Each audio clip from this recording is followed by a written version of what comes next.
2 সপ্তাহ আগে সিরিয়ার রাজধানী দামেস্কে ইসরায়েলি হামলায় ইরানের ইসলামিক রেভলিউশনারি গার্ডস কর্পস বা আইআরজিসির অন্তত 4 সামরিক উপদেষ্টা নিহত হয়। এ ঘটনার পাল্টা জবাবে শনিবার মধ্যরাতে ইসরায়েল ভূখণ্ড লক্ষ্য করে ড্রোন ও ক্ষেপণাস্ত্র ছোড়ে ইরানের রেভলিউশনারি গার্ডস। এরপর থেকে আবারও আলোচনায় এই বাহিনী। রেভলিউশনারি গার্ডস কারা, কতটা শক্তিশালী এই বাহিনী?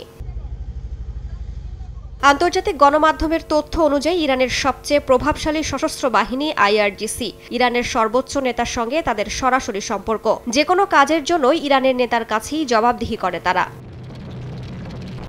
1979 সালে ইরানি ইসলামিক বিপ্লবের পর এই বাহিনী গড়ে তোলা হয়। তাদের প্রধান দায়িত্বই হলো ইরানের সাংস্কৃতিক বিপ্লবের ঐতিহ্যকে সমুন্নত রাখা, ইরানের ইসলামিক শাসন ব্যবস্থার সুরক্ষা দেয়া, ইরানকে অভ্যন্তরীণ ও বাহ্যিক হুমকি থেকে রক্ষা করা। আইআরজিসিকে মধ্যপ্রাচ্যের অন্যতম শক্তিশালী আধা সামরিক বাহিনী হিসেবে দেখা হয়। বাহিনীটি প্রতিষ্ঠার পর থেকেই ইরানের রাজনৈতিক, অর্থনৈতিক ও সামরিক ক্ষেত্রে একটি শক্তি হিসেবে আত্মপ্রকাশ করে।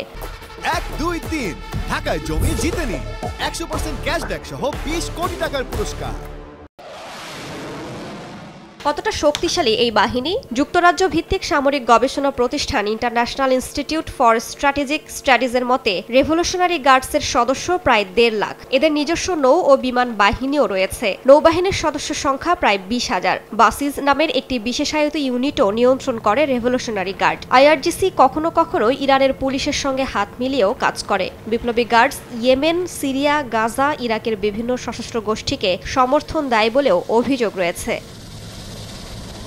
ইরানের অর্থনীতিতে যথেষ্ট প্রভাব আইআরজিসির। বিপ্লবী গার্ডসরা ইরানের বাণিজ্য, শিল্প, জ্বালানি, ব্যাংকিং, পরিবহন, ওষুধ, বিনোদন, খেলাধুলা, আমদানি রপ্তানি ঘিরে একটি অর্থনৈতিক সাম্রাজ্য গড়ে তুলেছে। পুরো বিশ্বের অন্যতম বাণিজ্যিক রুট হরমুজ প্রণালীতেও সশস্ত্র টহল দেয় বাহিনীটি। ইরানের রাজনীতিতেও গুরুত্বপূর্ণ প্রভাব রয়েছে বিপ্লবী গার্ডসের। দেশটির রাজনীতির অনেক কিছুই তাদের নিয়ন্ত্রণে বলে খবর রয়েছে।